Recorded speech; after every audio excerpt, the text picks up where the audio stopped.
캄보디아의 앙코르와트에 가면 제가 거의 10년 전 됐나요? 우리 크로마 하프단하고 선교를 갔다 왔는데 거기에 반얀 트리 나무가 가득 덮여 있는 오래된 그 사원을 볼 수가 있었습니다. 이게 꼭 뭐 문화발 같이 이런 게 집을 다 덮고 있는 거예요. 이 나무는 1천여 년 전 융성했던 크메르 제국의 역사를 고스란히 알고 있고 품고 있을 것입니다. 나무의 가지와 꽃과 열매는 잠시 있다가 사라지거나 떨어지거나 꺾어지죠. 그러나 땅속 깊은 곳에 있는 뿌리가 살아있으면 계속해서 가지와 꽃을 낼 수가 있는 거예요. 엊그제 기사를 보니까 이번에 산불로 인해서 안동 지역에 아주 오래된 고목이 불타서 이제 끝났구나 했는데 놀라웠게도 봄이 되니까 파란 순이 돋는 걸 보면서 이 뿌리가 살아있다는 것을 확인하게 되었습니다. 이와 같이 뿌리는 식물을 존재하게 만드는 생명의 근원이 됩니다. 이 근원이라고 하는 말을 한자에서 보면 뿌리 근자에다가 근원 원자를 쓰고 있거든요. 그 뜻은 물줄기가 흘러나오기 시작하는 곳이다. 원천이다. 그런 뜻이에요. 즉 모든 사물이 거기서부터 비롯되고 모든 것이 거기서부터 생겨나는 본바탕, 이게 곧 뿌리입니다.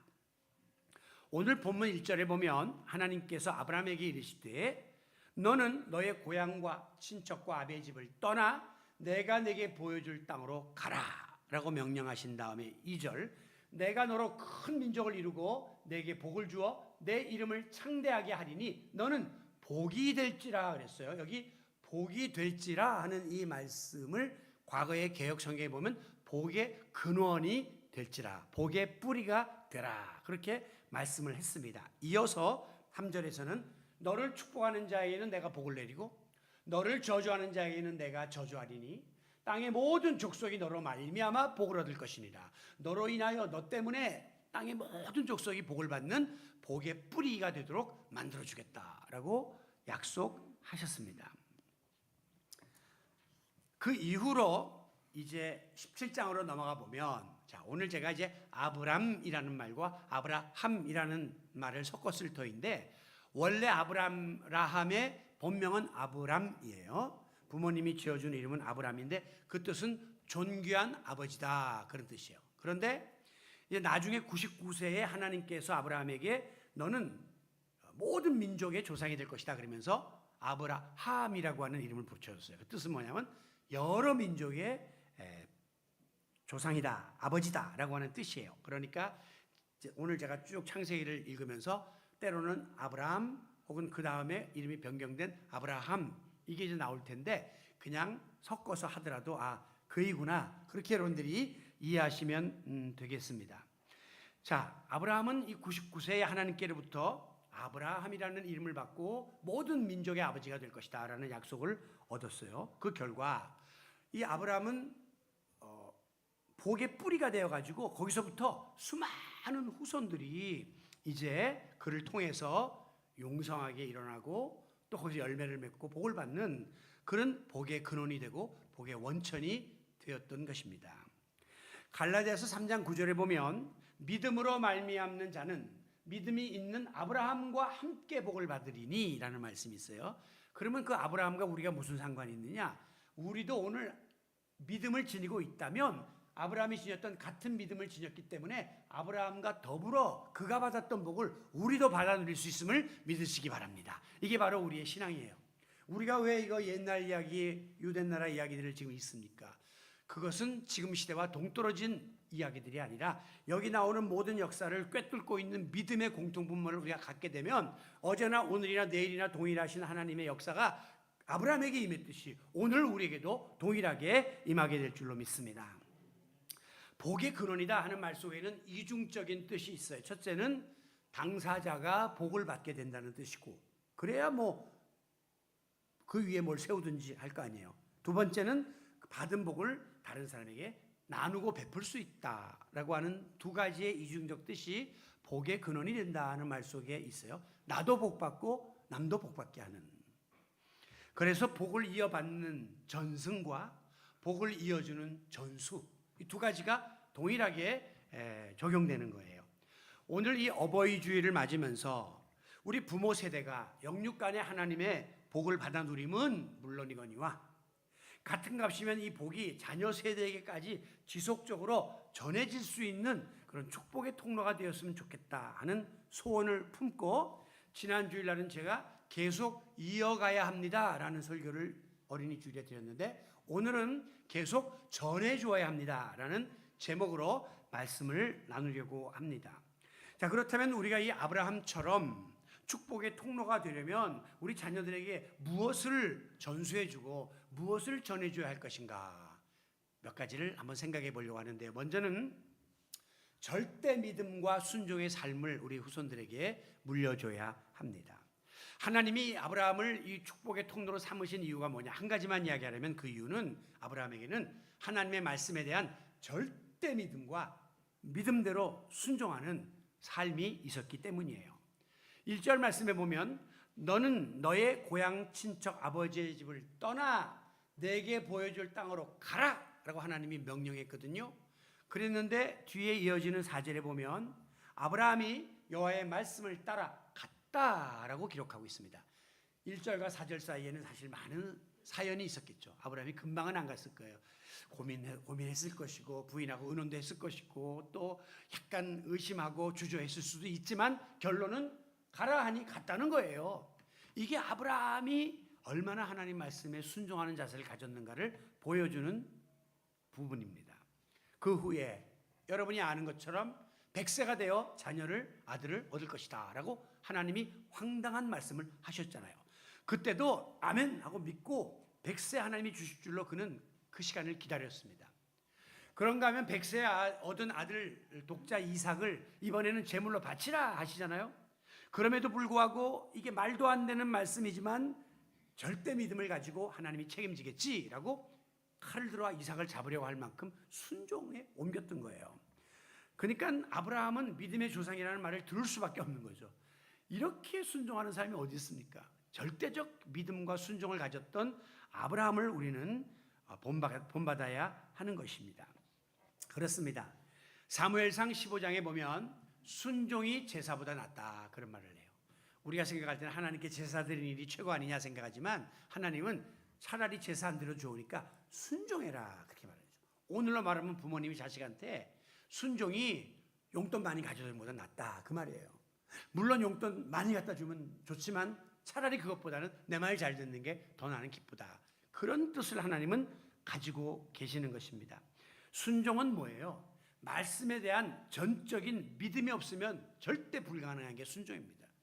저분의 말씀에 대해서 내가 신뢰하고 확신이 있어야 따라가지. 그거에 대해서 내가 확신이 없는데 어떻게 순종을 하겠습니까? 오늘 우리가 세상을 살면서 내 생각과 내 판단과 내 경험과 내가 소유하고 있는 물질과 여러 가지 재능을 통해서 우리는 인생을 살아가요. 그런데 이게 100% 의지하기에는 너무 불안한 점이 많더라고요. 우리가 요새 이 여당이 대통령 후보를 단일화하는 과정 속에서 일어나는 여러 가지 내용을 보게 되면 자기가 갖고 있던 그 어떤 공무원으로서의 커리어 연력도 연륜이나 또 여러 가지 계획이나 그런 것들이 다 엉망진창으로 맞물려서 안 되잖아요. 이게 바로 인간의 일이라는 겁니다. 내 생각엔 잘 될 줄 알았는데 인간은 이런 한계를 지니고 있습니다. 그러나 하나님의 말씀에 관한 한 1.1획도 변함이 없고 정확무호하기 때문에 우리는 거기에 우리의 모든 것을 걸어야 되는 거예요. 말씀 앞에서 고민하고 의심하고 회의를 품어서는 안 되고 딴 거는 내가 두드려보고 가고 확인하지만 하나님의 말씀에 관해서는 내가 100% 의심 없이 변명 없이 말씀 그대로 받아들이고 믿고 아멘하고 이해하고 순종하며 나아가므로 이 아브라함처럼 우리 후손들에게까지 복을 물려줄 수 있는 그런 축복의 통로가 되시기를 바랍니다. 두 번째는요, 우리가 이 세상적인 욕심을 좀 내려놓는 삶을 우리 후손들에게 전해줬으면 좋겠어요. 세상적인 복의 기준은 뭐냐? 물질 많이 모으는 거예요. 그래서 잘 먹고 잘 사는 거 편하게 사는 게 세상적으로 저 복 받았다 그렇게 이야기하잖아요. 그런데 신앙적인 복의 기준은 절대 그렇지 않습니다. 아무리 물질 많아도 나쁜 생각으로 나쁜 곳에 쓰고 서로 불화하고 얼마나 불행한 삶을 사는 사람이 많습니까? 신앙적인 복은 물질이 많냐 소유의 적고 많음이 아니라 내가 어떤 존재로 살아가느냐 하는 게 우리 그리스도인들의 목표가 되어야 해요. 아브라함이요, 재물도 많아지고 땅도 많아지고 종도 많아지고 이랬는데도 절대 거기에 올인하지 않았습니다. 명예를 얻고 권력을 얻고 지위를 얻고 이런데 지나치게 소유에 집착하지 않았어요.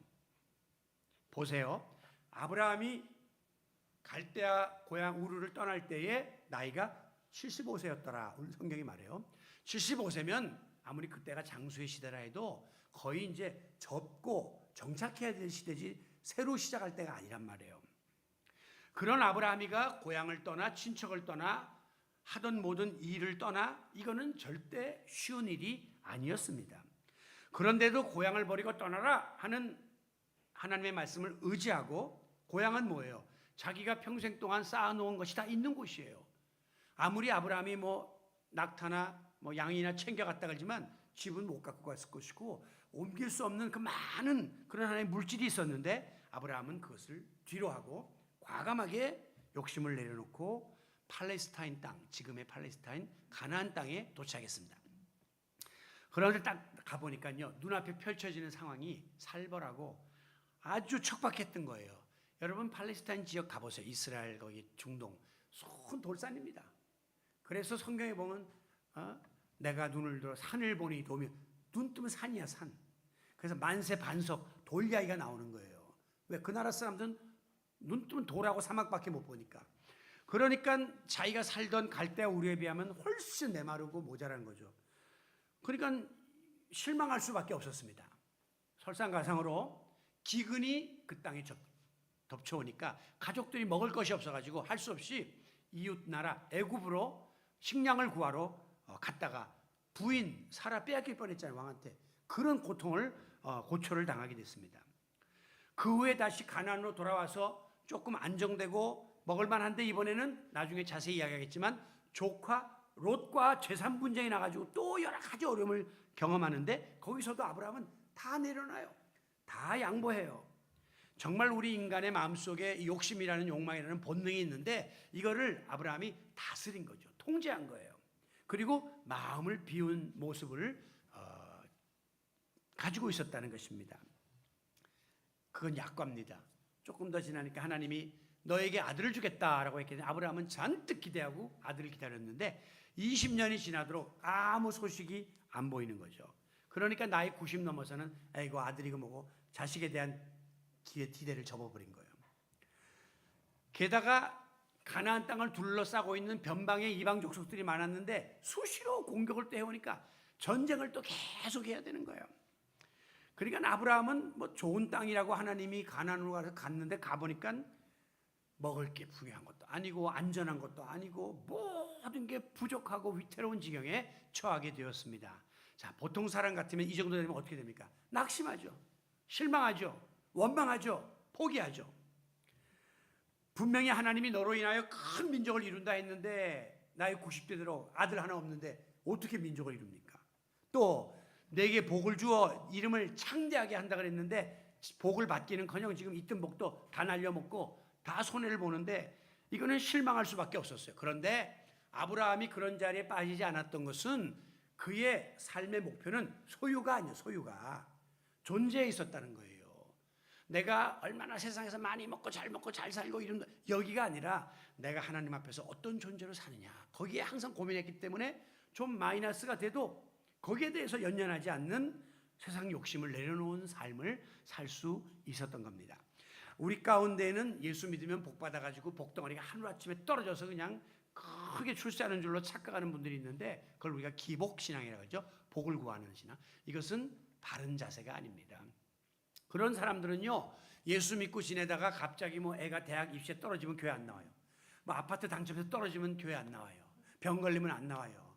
사업 실패하면 안 나와요. 왜? 복 받는다 그래서 잘 된다 그래서 교회 나가서 열심히 헌금하고 교회 나갔는데 안 되잖아. 이렇게 이야기를 하는 거예요. 여러분, 오늘 우리가 하나님 앞에 나와서 받는 복은 그런 소유의 복이 아니에요. 내가 어떤 사람으로서 변화되어 어떤 존재로서 하나님 앞에 서느냐, 이게 우리의 관심사가 되는 거거든요.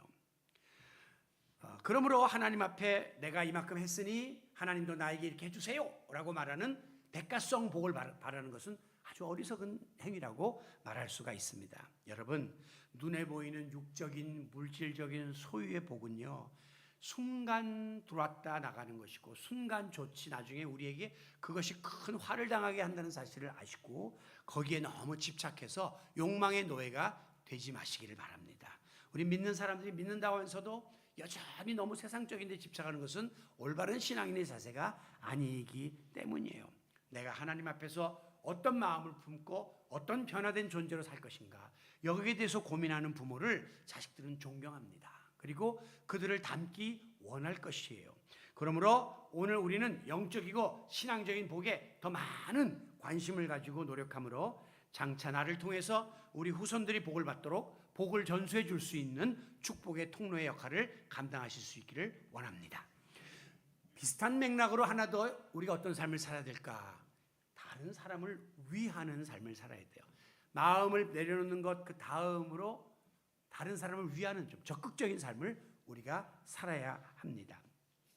13장에 보면 아브라함이 가나안 땅에 정착해서 세월이 흐르다 보니까 재산이 늘어나게 되었습니다. 주로 그때는 농업과 목축업인데 특히 양들이 새끼를 낳고 낙타가 새끼를 낳고 많아지게 됐죠. 그런데 그에게는 조카 롯이 있었습니다. 이 롯이 누구냐? 성경 전체를 쭉 돌아보면 아브라함에게 삼형제가 있었는데 이 막내 이름이 하란이에요. 하란이라는 이 막내 동생이 일찍 죽어요. 근데 그 막내 동생이 이 낳은 아들이 롯이에요. 그러니까 아브라함이 자기 동생 아들을 데려다가 이제 함께 지내게 된 것이죠. 그러다 보니까 이 두 사람 사이에 자꾸 재산이 늘다 보니 분쟁이 일어나기 시작했습니다. 예를 들면 물이 귀한데 우물을 하나 찾았어요. 그러면 아브라함의 종들과 롯의 종들이 서로 우물을 차지하려고 하다가 다툼이 일어나고, 또 푸른 초장을 찾았어요. 서로 양떼를 먹으려다 또 싸움이 나고, 그러니까 아브라함이 야 이러다가는 의가 다 상하겠다. 우리 두 가정이 이제는 분가를 해야 되겠다. 이렇게 결정을 하게 된 거예요. 그런데 그때 이 아브라함이 제시한 방법이 굉장히 파격적이었습니다. 지금 이 여당에서 뭐 대통령 후보를 하나로 하겠다 그러면서 엄청난 추태를 부리고 있잖아요. 그런데 이 누군가가 통 큰 양보를 하면 되는 거예요. 통 큰 양보. 근데 통들이 작아가지고 계산하면서 양보를 못하니까 계속 부딪히는 거죠. 이 롯이 어떻게 했느냐? 통 큰 양보를 했습니다. 대부분 어른이 먼저 다 차지하고 밑에 사람은 나머지 거 차지하는 게 원칙이 아닙니까? 그런데 아브라함은 반대로 롯 보러 네가 먼저 택해. 그러면서 13장 9절에 보면 내 앞에 온 땅이 많지 않느냐? 그런데 네가 좌 하면 나는 우로 가고, 네가 우 그러면 나는 좌로 가겠다. 다시 말하면 너 좋은데 먼저 가면 나는 반대쪽에 갈게. 이렇게 아브라함이 롯을 위하는, 다른 사람을 위하는 삶을 살았다는 거예요. 그러니까 이 젊고 철없는 롯이 어떻게 합니까? 옳다구나. 보니까 물이 넉넉하고 기름진 곳이 있는데 거기 요단강 하류에 소돔 고모라 지역에 나가겠습니다. 그래갖고 그로 간 거예요. 그리고 반대쪽으로 간다 했으니 아브라함이 돌아보니까 저쪽에 거친 산악지대밖에 안 남았는데 헤브론에 할 수 없이 아브라함은 그쪽으로 가게 된 것이죠. 이거 보통 사람 할 수 없는 정말 타자지향적인 삶을 아브라함이 살았구나 하는 것을 우리가 배우게 됩니다. 그런데 그 소돔 고모라에 간 이 롯에게 어떤 일이 벌어졌느냐? 창세기 14장으로 넘어가 보면 그 소돔 고모라 주변에 4개국이 있었는데 그 나라 왕들이 동맹을 맺어갖고 소돔 고모라를 쳤습니다. 그러니까 자연히 롯도 피해를 당하게 되어서 재물을 다 탈취당하고 롯의 가족들은 다 포로로 잡혀가게 됩니다. 그러면 아브라함이 생각할 때 소식을 듣고 요놈 쌤통이다. 네 앞가림 하려고 그렇게 밝히더니 결국 비참하게 됐구나. 끝났어. 할 거 아닙니까? 그런데 아브라함은 그렇지 않았습니다. 자기 집안에서 기르던 사병, 용병 318명을 데리고 추격을 해가지고 가서 공격을 하고 롯을 구출하고 재물도 다 뺏어서 다시 갖다 줘요. 타자지향적인 삶을 사는 사람이에요. 그런가 하면 이제 소돔 고모라가 잘 먹고 잘 살다 보니까 죄악이 관영해가지고 타락해서 하나님이 불로 심판하시겠다라고 말씀을 하죠. 그러니까 롯이 내가 사는 동네 아니니까 불심판하든 물심판하든 나랑은 상관없어 라고 해도 되는데, 또 타장지장적인 이 아브라함은 하나님 거기 의인 50명 있으면 어떻게 하실래요? 40명, 30명, 20명 최단으로 봐달라고 막 하다가 마지막에 10명 있으면 어떻게 하겠습니까? 라고 하면서까지 쉽게 말하면 롯을 구하려고 했던 거예요. 롯을 살리려고 애를 썼던 것입니다. 여러분, 이런 사람을 어떻게 축복 안 합니까? 이런 인물을 어떻게 하나님이 외면하겠습니까? 여러분, 진정한 복은 어디에 있습니까? 우리가 경험해 봐서 알지만 이기적인 욕망, 내 욕망 채우는 거, 그거는 복된 삶이 아니에요. 그런데 다른 사람을 위해서 내가 베풀고 나눌 때 누리는 축복은 어마무시하게 큽니다. 여러분들은 이렇게 주일날 와서 1시간 예배드리고 가지만 우리 교육자들은, 또 저는 그냥 뭐 지난 연휴 3일 동안도 그렇고 어제도 그렇고 교회 나와서 두루두루 다 살피면서 여러분들이 여기서 어떻게 하나라도 더 편하게 즐겁게 행복하게 교회 나온 것이 막 기쁘게 하기 위해서 먼지 한 톨이라도 쓸어내고 꽃 하나라도 더 하고 저 뒤에 뭐 잡술 거 다 채우고 이러면서 다 살핍니다. 왜? 나 편하게 그냥 집에서 누워서 뭐 한가하게 지내는 것 좋지만 나는 이렇게 여러분을 위해서 헌신하고 봉사하는 삶이 더 행복하다는 걸 알기 때문에 타자지향적인 삶을 살려고 애를 쓰는 거예요. 여러분, 오늘 이 놀라운 비밀을 깨닫게 되면 자기 뱃속만 채우고 자기 편한 대로만 살려고 자기 주장만 사는 그런 유치한 삶이 아니라 내어놓고 베풀고 다른 사람을 위하는 그런 승화된 삶을 살 수 있음을 깨닫고, 우리가 그런 삶을 아브라함처럼 살아갈 때에 우리의 후손들에게 복이 계승되는 놀라운 주인공이 될 수 있을 줄로 믿습니다.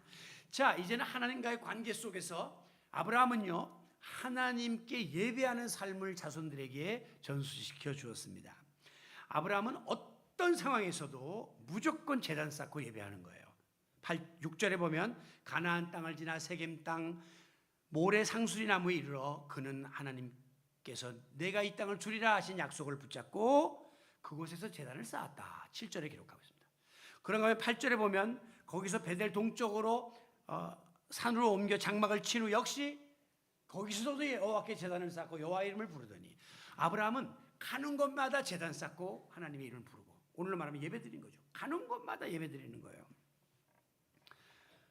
여러분, 예배 중심의 삶, 하나님 중심의 자세를 그는 지니고 있었다는 것입니다. 아브라함이 왜 가는 곳마다 제사를 드렸느냐? 가보면 인간적인 눈으로는 척박해요. 내 기대만 못해. 그런데도 하나님이 가라 했으니 내가 왔고, 여기 왔으니 여기 하나님의 뜻이 있을 거다.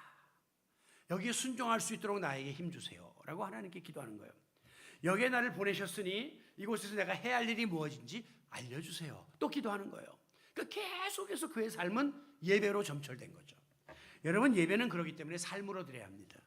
주일날 때 되면 와서 예배 한번 드리고 예배 끝났다 집에 가서 하루 종일 자기 마음대로 살다가 또 주일날 오는 게 아니라, 여러분의 삶 속에 오늘의 예배의 은혜가 이어지고 실천되고 삶으로 드리는 예배가 여러분에게 계속될 수 있기를 원합니다.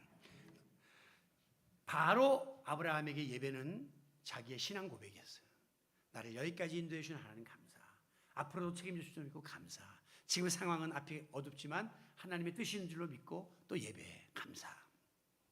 그 이후에 이제 13장으로 넘어가 보면 기근이 들어서 양식을 구하기 위해서 애굽으로 갔었다 그랬죠. 갔다가 돌아온 다음에도 뭐 했느냐? 성경에 보면 베델과 아이 사이에서 단을 쌓고 여호와 이름을 불렀더라. 거 지금 예배드릴 상황이 아니에요.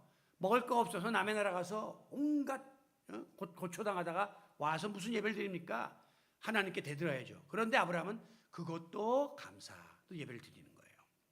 그 다음에 방금 말씀드린 것처럼 조카 롯과 재산 분쟁 때문에 한바탕 어려움을 겪어서 좋은 땅은 다 걔한테 내주고 자기는 척박한 땅을 받았는데도 그 이후에 성경에 보면 그곳에서, 그 척박한 헤브론에서 여호와를 위하여 제단을 쌓았더라. 그 말은 뭐예요? 여기 보내신 뜻이 또 있을 줄로 믿습니다. 이 척박한 땅이 기름진 땅이 되게 해줄 줄 믿습니다. 그는 끊임없이 하나님의 도우심을 구하는 예배자의 표상을 우리들에게 보여주고 있는 것입니다. 그런가 하면 조카 롯을 포로에서 잡아왔다 그랬죠? 얼마나 기쁩니까? 그래서 이제 포옹을 하고 들어오니까 그 당시에 제사장 멜기세덱이라는 사람이 있었는데 이 제사장에게 전리품, 뺏어온 전리품에 11조를 딱 바쳐. 그리고 하나님께 또 감사의 제단을 또 드리는 거예요. 아버지 회복시켜서 감사합니다. 아브라함은 언제 어디서 어떤 상황에 처하든지 간에 개의치 않고 항상 하나님께 제단을 쌓고 하나님 앞에서 의롭게 살려고 노력했던 귀한 예배자였습니다. 여러분, 결국 이런 예배자의 자세를 보신 하나님은 아브라함을 축복하지 않을 수가 없었죠. 요한복음 4장 23절에 보면 우리 하나님께서는 자기에게 예배하는 자를 찾으신다 그랬어요. 그리고 이어지는 24절에 보면 예배를 영과 진리로 드리는 자를 우리 주님은 원하신다라고 말씀하고 있습니다. 오늘 주일날 대한민국 수많은 그리스도인들이 수많은 교회에서 지금 예배를 드리고 있죠. 그런데 하나님은 예배하는 자를 찾으신대요. 이렇게 많은데 뭘 찾으십니까? 그 말은 진정한 예배자가 없구나 그 말이에요. 몸뚱아리는 나와 앉아있고 뭐 예배 드린다고 찬송 기도는 부르고 있는데 정말 너희 마음속에 영과 진리로 온전한 예배를 드리는 자가 없구나 라고 나무라시는 말씀이고, 우리에게 그런 예배자가 되라고 기대하고 있는 말씀이 바로 이 말씀이에요. 바른 예배를 드리면요 절대 잘못되는 법이 없고요, 후손들도 잘못되는 법이 없습니다. 내가 진정한 예배자로 살지 못했기 때문에 교회는 오래 다녔는데 왜 이런 일이 일어나나, 내가 바른 예배를 하나님께 드리지 못하고 형식적으로 왔다리 갔다리 했기 때문에 그런 거 아닌가, 우리 자신을 한번 돌아볼 수 있기를 원합니다. 창세기 14장 19절에 보면 제사장 멜기세덱이 아브라함을 축복합니다. 전리품 가져와가지고 또 이렇게 11조 바치고 한 다음에 축복하는데 뭐라고 축복하는 줄 아세요? 기도 내용이 기가 막힙니다. 천지의 주제시여 지극히 높으신 하나님이여 아브라함에게 복을 주옵소서. 아브라함에게 복을 주옵소서. 이 말의 뜻은 뭐냐면, 가로 열고, 이런 사람이 복을 못 받으면 누가 복을 받습니까? 하나님 복을 쏟아 부어주세요 라고 주의 종 제사장이 아브라함을 위해서 막 축복하는 거예요. 제가 목회를 하다 보면 이런 기도가 나올 때가 있습니다. 성도님 중에 너무 귀해, 어떻게 저렇게 신앙생활하고 저렇게 헌신하고 저렇게 봉사하고 저렇게 겸손하고 저렇게 나대질 않고 야 훌륭하다 그러면 제 마음속에 성도님들 바라볼 때 말은 안 하지만, 아버지 저분 축복해 주세요. 저런 분 축복 안 받으면 누가 복을 받습니까? 막 기도가 터져 나오는 거예요. 주의 종에게 그런 기도의 대상자들이 되시기를 축복합니다. 결국 이 아브라함은 큰 복을 받게 되죠. 창세기 22장 17절 지난 주일 말씀드린 내용이에요. 하나님께서 아브라함을 막 축복해 주시는데, 내가 내게 큰 복을 주고, 복도 보통 복이 아니라 큰 복을 주고, 내 씨가 크게 번성하여, 번성하는 것도 보통 번성하는 게 아니라 크게 번성하여 큰 거로도 하나님이 내가급으로 그냥 주는 거예요. 하늘의 별 같고 바다의 모래같이 할 것이다. 비유 중에 이것보다 더한 건 없습니다. 하늘의 별처럼 많은 자식을 어떻게 셉니까? 바닷가의 모래는 더하죠. 근데 네 후손을 그렇게 많게 해주겠다라고 최대의 복을 쏟아부어 주었습니다. 그리고 이어지는 18절에 보면 내 씨로 말미암아 천하 만민이 복을 받을 것이다. 네 후손 중에 온 인류가 복을 받을 것이야 라고 엄청난 복을 주님께서 아브라함에게 허락해 주셨어요. 이 말은 오늘 본문 2절에 나오는 너는 복이 될지라 하는 말씀이 응답된 거예요. 너는 복의 근원이 되고 복의 뿌리가 되어서 내 후손으로 인하여 어마무시한 축복이 임하게 될 것이야. 너는 그 복을 자손들에게 전해주는 축복자가 될 것이야. 이렇게 아브라함을 축복하면서 오늘 본문 2절 말씀을 확인시켜 주신 것입니다. 그리고 마침내 하나님께서는 약속대로 아브라함의 후손 중에 메시아를 보내주셔서 죄로 인하여 죽을 수밖에 없었던 온 인류를 구원하는 구원의 복을 허락해 주신 것이죠. 복 중에 가장 큰 영원 구원의 복을 바로 아브라함의 후손을 통해서 하나님이 허락해 주신 줄로 믿습니다. 아브라함의 스토리를 이렇게 오늘 쭉 훑어보면요, 정말 위대한 믿음의 조상이 맞구나 하는 생각이 들게 되고, 야 저런 믿음 나도 소유하면 좋겠다 하는 마음을 갖게 되고, 이 믿음을 나도 후배 후손들에게 계승해 주고 싶다고 하는 그런 충동이 우리 마음속에 일어나지 않습니까? 오늘 우리는 5월 가정의 달을 맞습니다. 우리에게 허락하신 자녀들이 참 소중한 선물입니다. 잘났고 못났고 뭐 마음에 들고 안 들고를 떠나서 선물은 다 귀하고 우리 마음을 흥분시키는 거예요. 제가 이번에 손자가 왔다가 갔는데 사실 뭐 처음으로 생후 처음으로 우리 한국 땅을 밟은 거잖아요. 그래서 이 손자와 보낸 시간이 지금도 막 주마등처럼 스쳐서 제가 너무 힘이 들어요. 그래서 집에 딱 들어가면 손자가 할부 우리 와서 앉은 모습이 생각나고, 잠을 자려고 누우면 내 옆에서 할부 지압 마사지 해줘. 그래서 내가 여기를 다 노래 부르면서 마사지 마사지 마사지 이어 마사지 노스 마사지 해주면 자요. 너무 좋아요. 그리고 또 샤워하러 가면 또 애가 또 벌 먹고 들어와서 할부 샤워 그러고 와서 같이 목욕을 막 하고 제가 다 닦아주던, 다 드라이 해주던 그 생각이 나요. 그리고 또 이제 요 양재천 어제 예배 끝나고 산책 갔는데 거기 가니까 애가 그 막 잉어 보고 막 좋아하고, 여기 뱀 나오는 게 뱀 잡겠다고 꽃향기 가지고 뱀 보러 가던 거, 이게 막 머릿속에 막. 그래서 내가 물어봤어요. 우리 어저께 결혼식이 있어서 가서 우리 목사님으로, 목사님이 나보러 목사님 힘드시죠? 그래서 힘들어 미치겠어요. 아니 목사님은 집에 늘 있는데 그래도 그래요. 그러니까 그래도 그래요. 그 자손이 뭔지 그렇게들 보고 싶고 늘 잘해주고 싶고 그래. 여러분 우리 자식들이 어떻게 되면 좋을까요? 그래서 우리는 잘 되기 위해서 열심히 공부해라. 할머니 할아버지가 학비 끝까지 책임질게, 유학도 책임질게, 끝나고 나면 좋은 직장 가라, 좋은 배우자 만나라, 내가 살림 다 해줄게, 다 돈으로 해결하라 그래요. 돈 많이 줘갖고 그러면 애들이 잘 되는 걸로 착각하는 거죠. 천만의 말씀이에요. 여러분 정말 여러분 우리 아이들이 때때로 잘못된 길로 나가고 낙심하고 절망해 있을 때 우리가 그거를 막 인간적인 방법으로 설득하고 말하고 해서 듣는 시대를 지나간 겁니다. 정말 차라리 골방에 들어가서 내가 이 아이 이름을 부르면서 눈물 뿌려 기도하면 집에 모르고 들어왔다가 그 기도 소리 들은 아이는요 절대 격기로 나가지 않고 나갔다가 돌아옵니다. 그냥 욕하고 침 튀기지 말고 그 머리에 손을 놓고 기도하면 그 뜨거운 눈물방울이 이 아이의 뺨에 묻을 때 그 아이는 100% 뒤집어 돌아오는 겁니다. 이게 신앙의 능력이요, 이게 믿음의 능력이요, 이게 우리가 물려줘야 될 유산이 아니고 무엇이겠습니까? 여러분 오늘 우리가 자녀들을 바라볼 때마다 지난 주일날 제가 말씀드린 것처럼 기대하세요. 아브라함이 이거 100세 얻은 독자 놓고도 너를 통해 하나님이 큰 일을 이루실 거야 계속 기대하시고, 자녀들을 향해서 그 나이가 50이 됐든 60이 됐든 자식은 자식입니다.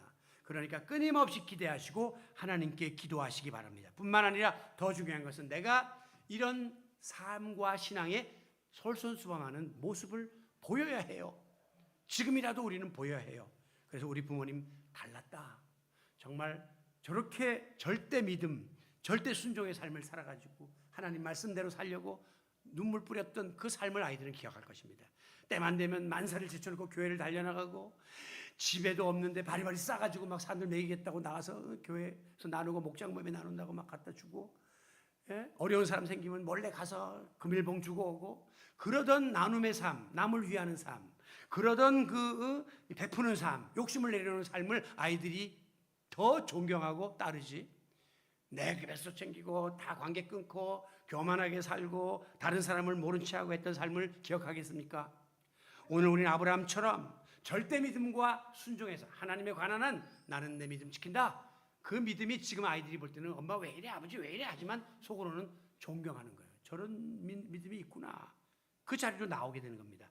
세상 욕심 내려놓고 다른 사람을 위하여 살려고 하는, 남은 세상 세월도 얼마 안 남았는데 마음 비우고 정말 베푸는 삶을 삶으로 우리의 사랑을 전달해 줘야 해요. 그리고 무엇보다도 하나님 앞에 무릎 꿇어 예배하고 기도하고 눈물 흘리던 그 모습은 옛날 용맹스럽던 다니엘의 경험과 유대 임금 다윗 왕의 역사와 그거 들려주던 그 이야기가 전수되듯이 우리 후손들에게 오랫동안 귀에 남고 그리고 전달되는 역사가 일어나게 될 것입니다. 아무쪼록 우리 부모님 당대는 물론이거니와 여러분 자자손손 주님이 주신 복이 전달되도록 여러분은 복의 근원, 복의 뿌리 노릇을 하는 성도 여러분들이 되시기를 예수 그리스도의 이름으로 축원합니다.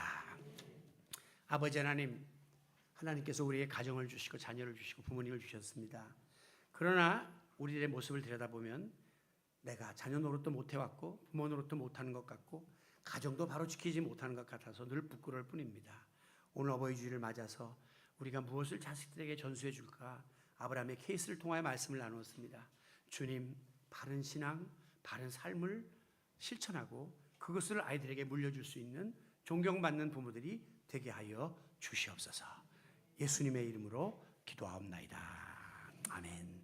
우리가 어버이 주일을 맞아서 우리 교회 75세 이상 되신 어르신들을 축하하고 축복하고 기도하는 시간을 갖습니다. 잠깐만 우리 주보 명단에 있는 75세 어르신들 좀 나와 주시죠. 앞에 좀 1년에 한 번이니까 빨리 좀 나와서 또 선물도 드리고 금일봉도 드리고 꽃도 드리고 하겠습니다. 쭉 나와 주세요. 그리고 우리 또 꽃다발도 좀 전달해 주시고요. 빨리 좀 나와 주시죠. 주보에 거의 75세 권선생님 나오시고 나오세요. 자, 여기 이 자리로 서 주시기 바랍니다. 우리 함께 어버이 노래 한번 먼저 부르겠습니다.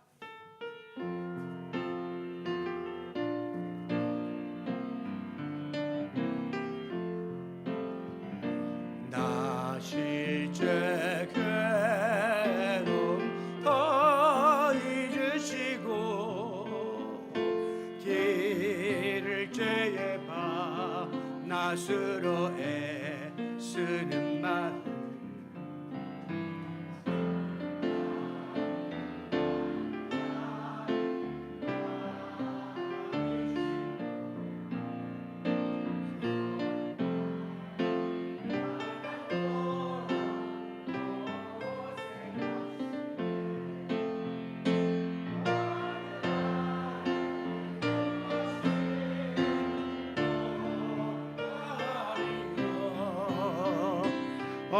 어버이의 희생은 가히 없어라. 사랑합니다. 한번 해주세요. 기도하겠습니다. 아버지, 우리 부모님들을 축복합니다. 이분들의 기도와 헌신이 있었기에 오늘 우리가 있고 우리 드림의 교회가 있고 우리 나라가 있음을 고백합니다. 아버지 하나님, 오늘 어버이날을 맞아 우리가 작은 위로와 축복을 드리지만 하나님께서 저들을 볼 때마다 아버지 저들을 복주옵소서라고 기도하시는